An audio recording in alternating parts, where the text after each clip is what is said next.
Hey, we're here with Rumi, and you were in Kernel Block 3 as well. And why don't you introduce yourself to the listeners? We're on the Weavers of Web3 album series. Wow. Excuse me. It's very interesting to hear the sound in the background. Share with people where we're at. We're currently at The Source, which is an establishment that has multiple restaurants and retail establishments in it. Very fast-paced, busy, a lot of interesting people to meet. And what's funny is we're actually sitting in a position that the top or where the window is, so it's everyone's eyes are kind of on us, but no one can actually hear what we're saying. It's kind of interesting that we're almost like we're on stage, but no one can hear us, and everyone's kind of continuing on their dinner, and we're completely mobile. We've got this podcast set up with a battery here, and it's kind of fun to pop this up and just get little audio segments from people. So thank you so much for being here. No, this is very exciting in itself. I think that the spontaneousness of just kind of catching things in the moment it's a very unique value, particularly dealing with, I guess social science is kind of the bedrock I kind of see of Ethereum kind of being more of a large social science experiment. And you can decide to take part, or you can decide not to take part. Yeah, exactly. And I mean, you have a traditional economics background, so I'd love for you to kind of share with the listeners a little bit how you're seeing Web3 develop in that social way, and what is, just give us a little bit more insight onto what you've been thinking lately. It's very interesting. You said traditional. While economics is traditional, I would say my lifestyle or my culture is really untraditional. And because I studied economics in my late 20s and early 30s, it was kind of me going back to school after kind of having a lot of life experience. So I had been in the music industry for about a decade. And before that, I had studied architecture and structural engineering. So I was still a designer by philosophy. Yeah. And so even though I went through traditional economic classes, it was very interesting that I always had the non-traditional perspective. Right, yeah. So I think it gave me more of a balance. So I did actually pick up my traditional perspective of seeing the world through economics, but I had so much of an experience of seeing the real world before I went to go study economics. Yeah, that that edge, almost that lived experience that you get to bring into the conversation with people that may not have had that lived experience.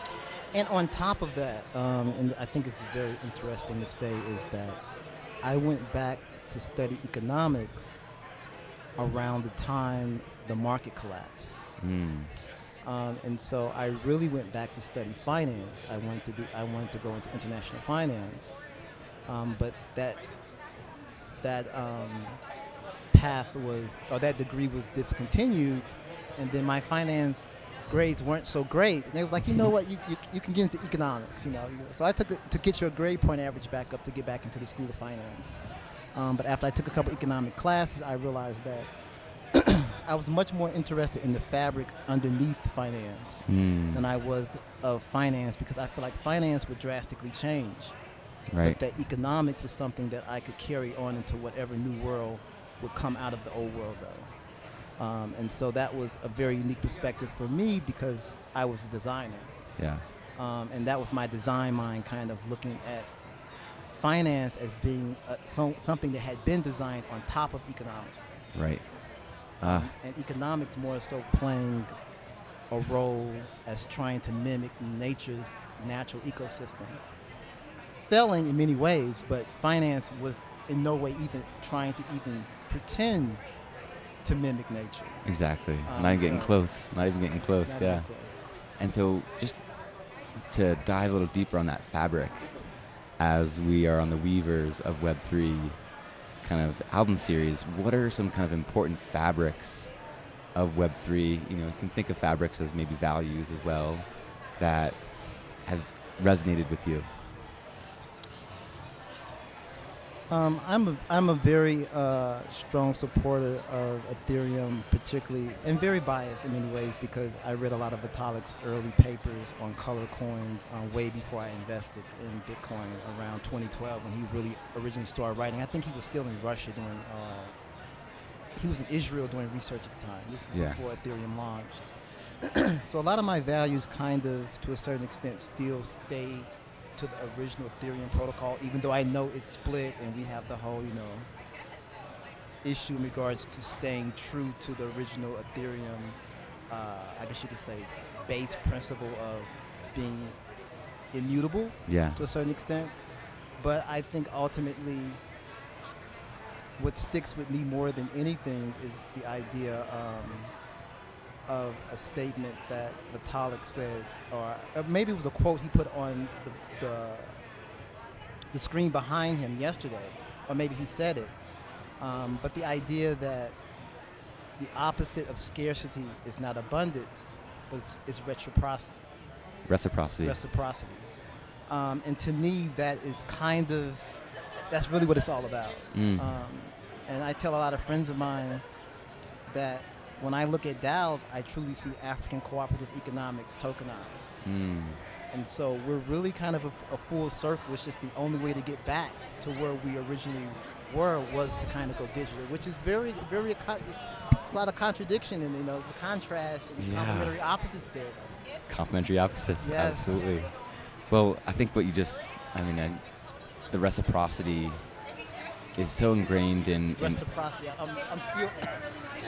In the Earth. word doesn't come out as well as it should. I'm going to practice it more often.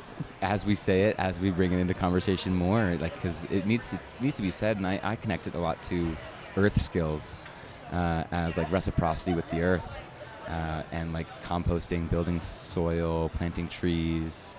It's really, that is ancient knowledge that, the fact that Vitalik brought that up, the reciprocity in the digital space, is I think a really, really awesome theme and motif to dive deeper on, and how do we enable reciprocity in digital spaces? And that's what Kernel is about. Also. Exactly. So it's a really correlates a lot with Kernel's base principles too, and so that is.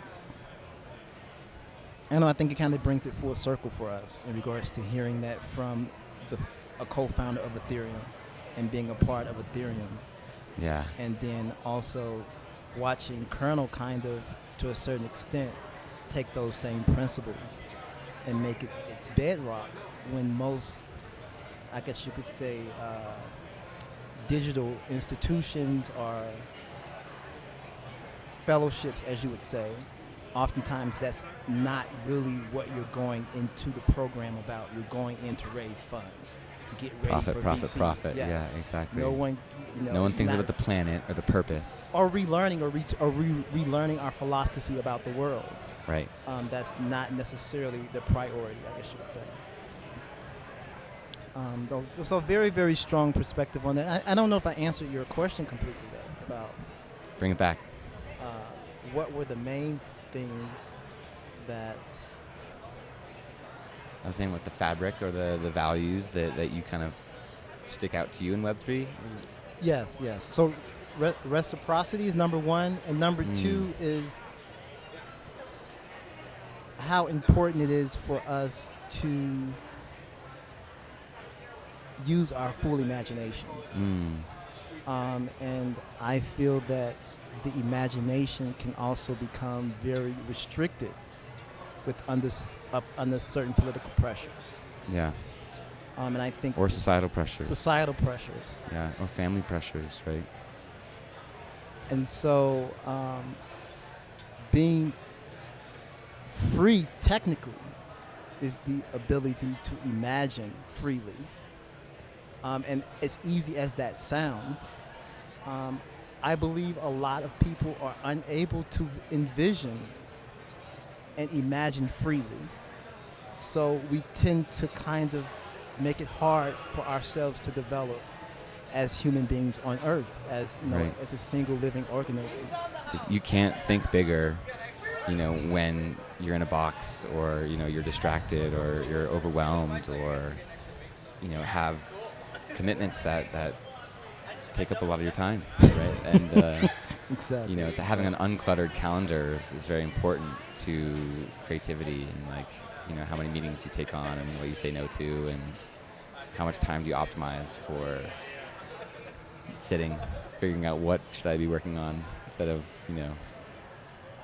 who you work. Yeah, exactly. And the idea of people say, "Oh, I'm doing nothing today." Well, I think unfortunately that's the best description we have. Yeah. But how many days have I actually done nothing on Earth? 0. 0. So this idea of doing nothing, I think, is something that we may want to embrace more, because a lot of creativity and imagination comes from doing this supposedly nothing thing. Exactly. But Right. making time to do this nothing thing is something. Carve out that time. Yeah. Or demand that you create that time for yourself. Otherwise, you're always going to be doing something, Or is it something? or nothing. Busy doing nothing, as we always say, being busy is not necessarily being productive. I was going to say the same thing, man. You took the words right out of my mouth. Yeah. I love Which that. always reminds me of my nieces and nephews when they were 2. They stayed super busy, Yeah. but Yeah. not very productive, unfortunately, to me, but Right. to them. Right. So productivity is also very subjective Mm. and objective too. Amazing. Well, where can people kind of follow your journey if they want to learn more from you, connect with you, work with you, build with you, listen to you more? If you want to be found, no pressure there. This in this space, we can be a little anon. Just up to you. Well, actually heard. I don't do too many speaking engagements, of course, only with friends. We're lucky. honestly. Yeah, Actually, I think my last. I think you. you spoke to Tegan. Yeah. She was actually my last podcast. So Okay. yeah. So but we actually did some very interesting podcast projects together too. I'd love to It's go kinda deeper. cool. We can definitely. I feel like we'd do a longer episode at some point. This is just like a brief intro. But Twitter, definitely. I'm a big poetry fan. A big fan of Rumi's poetry.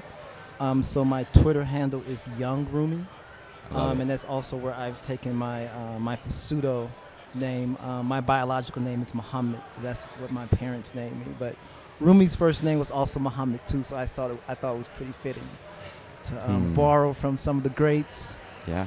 Stand on the shoulder of the greats. Of the Giants. Yeah, the Giants. Well, But yeah, you can follow me on Twitter with Young Rumi, spelled that way, Young,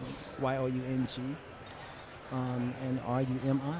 amazing. I'm excited to continue to walk along this path of resiliency and reciprocity with you, and continue to plant seeds of reciprocity and create more moments of reciprocity through doing nothing.